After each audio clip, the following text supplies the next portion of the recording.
देखिए गीत के भाव के समझे बा कि अपनों में आपन ओहू में खास हम खास बा उहे घात करी धीरेन्द्र भैया जेकरा पर विश्वास बा जे रौरा साथे दिन रात रहता उ कब घात कर दी केहू नहीं जाना कि अपनों में आपन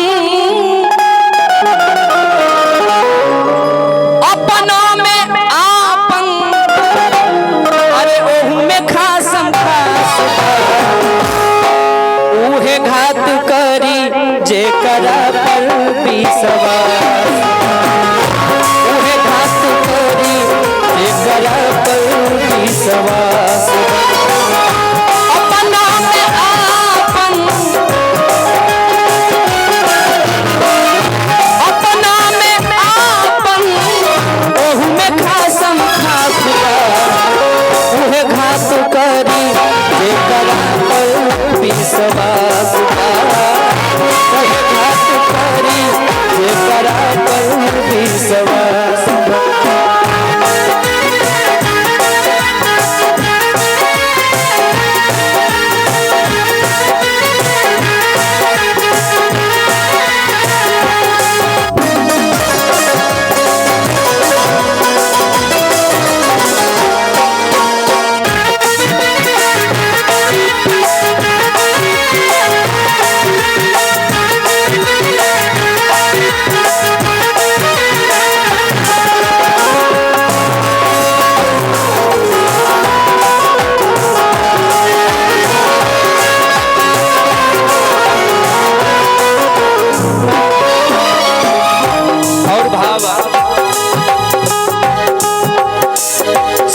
बघाती बाकी डर नहीं के केहू के काहे कि ओकरा पर नजर नहीं के केहू के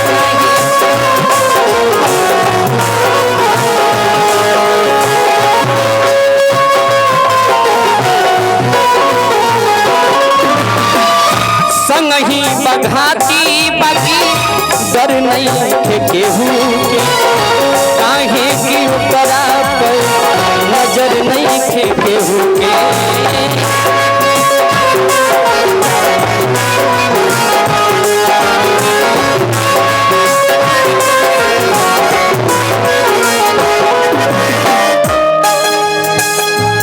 देखिए गुप्त दान में बहुत बहुत रुपया मिलल बा प्रणाम करब आ जाई भगवान से यह कामना करब सावन के पावन महीना चलता तो गुप्ते गुप्ते रुआ एगो लड़का हो वो करिया रविंद्र भैया हंसी मत और धीरा हो हंसला के काम नहीं के देखी करिया जो लड़का होले सन ऊपर भगवान के तो बातें हटा दी के दूसरा के नजर भी ना लगे तो गुलाब जामुन भइल जरूरी बा रसगुल्ला भइल ना हाव बा संग ही बघाती बाकी डर नहीं के केहू के काहे कि ओकरा पर नजर नहीं के केहू के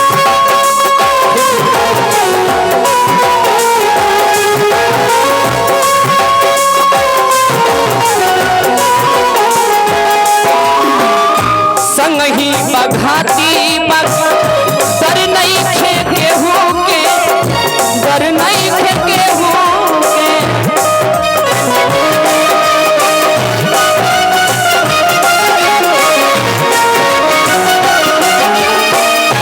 काहे कि ओकरा पर नजर नहीं खे केहू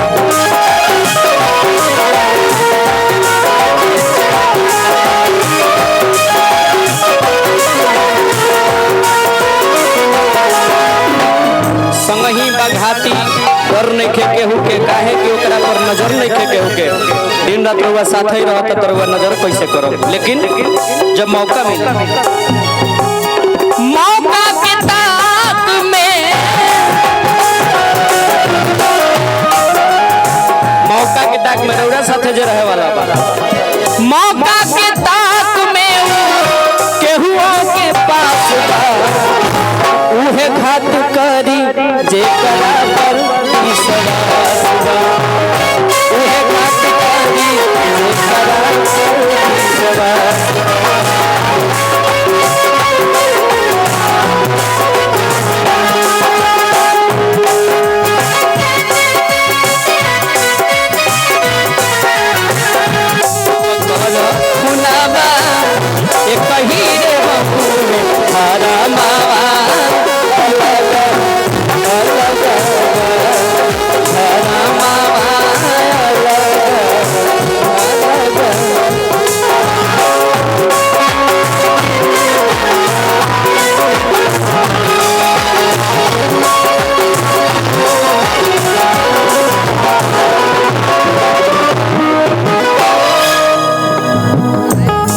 श्री रामचरितमानस से भी कवि एक गीत में बड़ा सुंदर कल्पना कैले।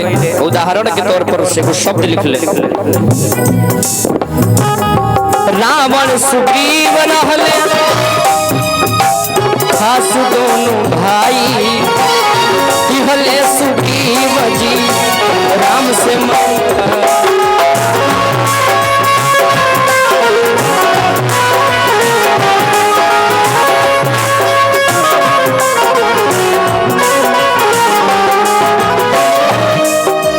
एक एक भाई रहे लो सुग्रीव जी और बाली जी, लेकिन भइल का एक भाई दूसरा भाई के मरवा दे।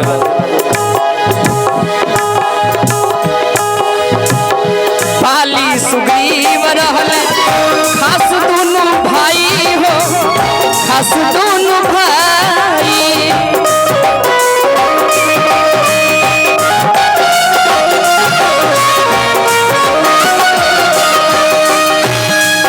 सुग्रीव रहले खास दोनों भाई हो, खास दोनों भाई।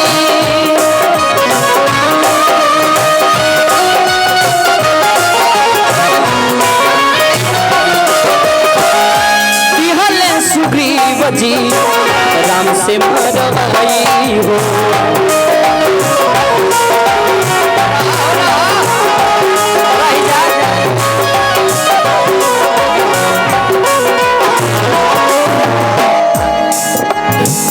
बाली सुग्रीव रहले खास दोनों भाई, दिहले सुग्रीव जी राम से मरवाई बाली के। ऐसे कहतनी का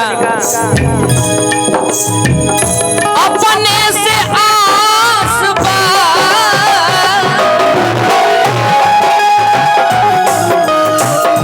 अपने से आस बाया, अपने से नास बा। उहे घात करी जेकर पर विश्वास बा, विश्वास बा।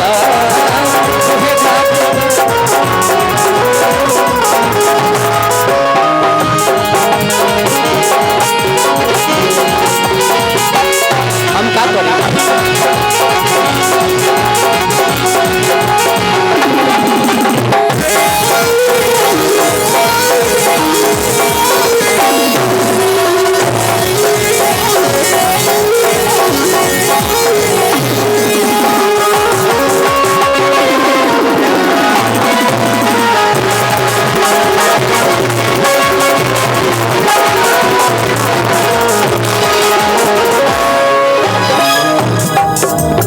और भाव का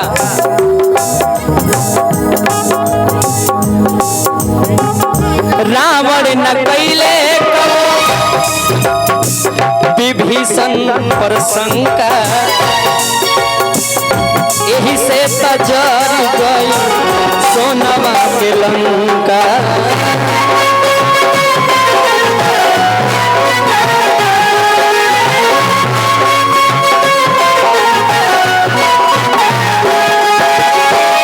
ध्यान दे ऊपर चाचा जी के शब्द पर। रावण न कैले कबो विभीषण पर शंका, यही से तजर गई सोनवा के लंका।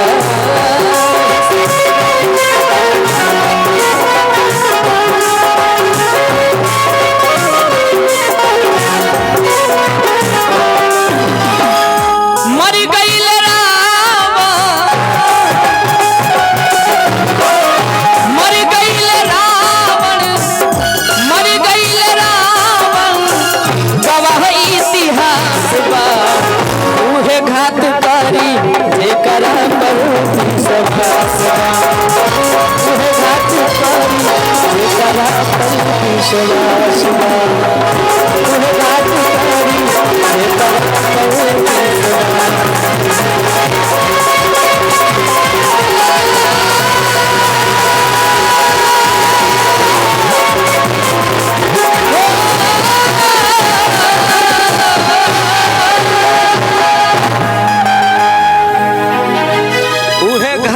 करी जेकरा पर विश्वास बा।